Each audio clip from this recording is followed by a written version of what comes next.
بسم اللہ الرحمن الرحیم۔ اٹھ باندھ کمر کیا ڈرتا ہے، پھر دیکھ خدا کیا کرتا ہے۔ ناظرین، انسان کی زندگی میں حالات ایک جیسے نہیں رہتے۔ کبھی تو انسان کی زندگی میں بہت ہی خوشگوار حالات ہوتے ہیں، لیکن کبھی انسان کو بہت سی مشکلات کا سامنا بھی کرنا پڑتا ہے۔ مشکلات دو طرح کی ہوتی ہیں۔ ایک مشکل ایسی ہوتی ہے جس کا متبادل موجود ہوتا ہے، جیسے کسی کا موبائل اگر چوری ہو جاتا ہے، یا پھر کسی کا بائک پنچر ہو جائے، یا پھر کسی کی نوکری چلی جائے، تو ان تمام مشکلات کا متبادل یعنی الٹرنیٹ موجود ہے۔ لیکن بعض مشکلات ایسی ہوتی ہیں جن کا متبادل نہیں ہوتا، جیسے کسی کا بیٹا بیٹی فوت ہو جائے، یا کسی کے والدین فوت ہو جائیں، یا کسی کی فصلیں تباہ ہو جائیں، یا سیلاب کی وجہ سے اس کا گھر اس کا مال تباہ و برباد ہو جائے، تو اس کا متبادل موجود نہیں ہے۔ دیکھیے، مشکل کیسی بھی ہو، اس سے لڑنے کے، اس کا مقابلہ کرنے کے کچھ نہ کچھ طریقے موجود ہوتے ہیں۔ آج ہم بات کریں گے ان چند طریقوں پر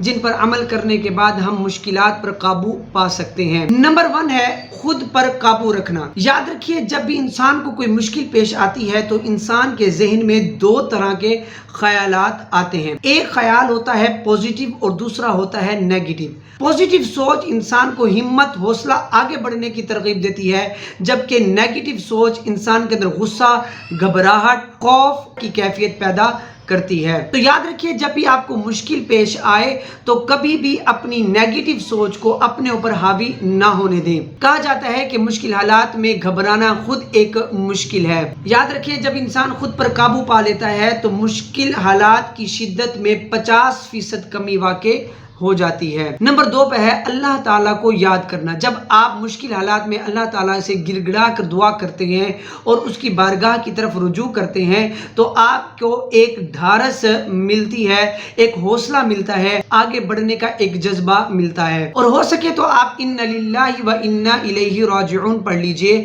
کیونکہ حدیث شریف کے الفاظ ہیں، جو مصیبت کے وقت ان للہ و انا الیہ راجعون کہتا ہے تو اللہ پاک اس کی پریشانی کو دور فرماتا ہے اور اس کے کام کا انجام اچھا فرماتا ہے اور اسے ایسا بدل عطا فرماتا ہے جس پر وہ راضی ہو جاتا ہے۔ اور نمبر 3 پر ہے کہ کچھ نہ کچھ مشکل ضرور آتی ہے۔ یہ ذہن میں رکھیے کہ انسان جب سے پیدا ہوا ہے وہ یہ دعویٰ نہیں کر سکتا کہ مجھے کبھی بھی مشکل پیش نہیں آئی، کیونکہ قرآن کا فیصلہ ہے کہ وَلَنَبْلُوَنَّكُمْ بِشَيْءٍ مِّنَ الْخَوْفِ وَالْجُوعِ وَنَقْصٍ مِّنَ الْأَمْوَالِ وَالْأَنفُسِ وَالثَّمَرَاتِ۔ ترجمہ: اور ضرور ہم تمہیں آزمائیں گے کچھ ڈر اور بھوک سے، اور کچھ مالوں اور جانوں اور پھلوں کی کمی سے۔ اور چوتھے نمبر پہ یہ ذہن میں رکھیے کہ جو مصیبت یا جو مشکل پہنچنی ہے وہ پہنچ کر رہے گی۔ جب آپ اپنے ذہن میں یہ بات بٹھائیں گے کہ یہ پہنچنے والی مصیبت میرے اللہ عز و جل کی طرف سے ہے اور وہی اس کو دور فرمانے والا ہے، تو آپ کو ایک حوصلہ ملے گا۔ اور 5ویں نمبر پر ہے کہ اگر مگر مت کیجیے۔ بعض لوگوں کی یہ عادت ہوتی ہے کہ وہ مشکل آنے کے بعد، کوئی پریشانی آنے کے بعد کہتے ہیں کہ کاش اگر میں یہ نہ کرتا تو یہ نہ ہوتا، میں اپنے بچے کو بائک نہ لے کے دیتا تو اس کا ایکسیڈنٹ نہ ہوتا، میں اگر اس سے مال نہ خریدتا تو مجھے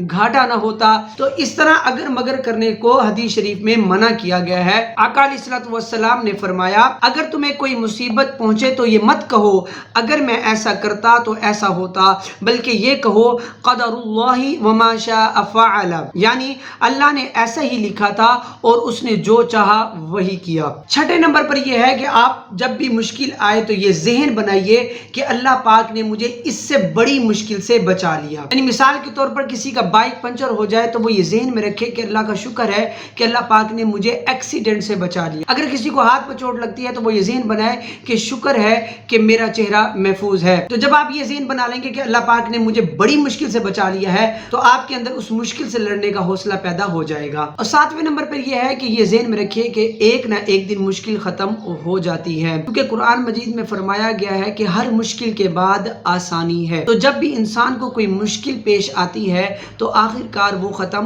ہو جاتی ہے۔ اگر آپ اپنے پاسٹ کی لائف کو دیکھیں تو بہت سی مشکلات پہلے بھی آئی ہوں گی اور وہ ختم ہو گئی ہیں۔ اسی طرح یہ جو موجودہ مشکل ہے یہ بھی ایک نہ ایک دن ضرور ختم ہو جائے گی۔ مشکل سے مقابلہ کرنے کا ایک طریقہ یہ بھی ہے کہ اپنی توجہ مشکلات اور پریشانی کی طرف سے ہٹا لیجئے، کیونکہ جو انسان جتنا پریشانیوں کے بارے میں سوچتا ہے اس کے اوپر وہ کیفیت اتنا زیادہ طاری ہو جاتی ہے۔ حدیث شریف میں فرمایا گیا، یعنی جس کی فکریں زیادہ ہو جاتی ہیں اس کا بدن بیمار ہو جاتا ہے۔ تو اپنی سوچ کو ان پریشانیوں اور مصیبتوں سے ہٹا لیجئے اور پوزیٹیو سوچنے کی کوشش کیجئے۔ ایک اور طریقہ یہ بھی ہے کہ اپنے اندر حوصلہ پیدا کریں، اپنے اسلاف، انبیاء کرام، اولیاء کرام کی سیرت کو پڑھیے۔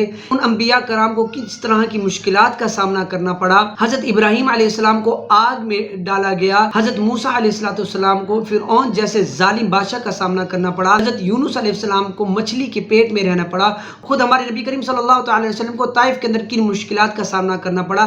جب آپ ان کی سیرت کا مطالعہ کریں گے تو آپ کے اندر حوصلہ پیدا ہوگا اور اپنی مشکلات چھوٹی محسوس ہوں گی۔ اور آخری طریقہ یہ ہے کہ عملی طور پر کوئی قدم اٹھائیے، ہاتھ پر ہاتھ دھرے پریشان ہونے کا کوئی فائدہ نہیں ہے، بلکہ عملی طور پر اس مشکل کا الٹرنیٹ سوچئے اور اس مشکل کا حل تلاش کیجئے، تو انشاءاللہ وہ مشکل دور ہو جائے گی۔ اللہ تعالی ہمیں دنیا و آخرت دونوں جہانوں کی مشکلات سے عافیت عطا فرمائے، آمین، جزاک اللہ۔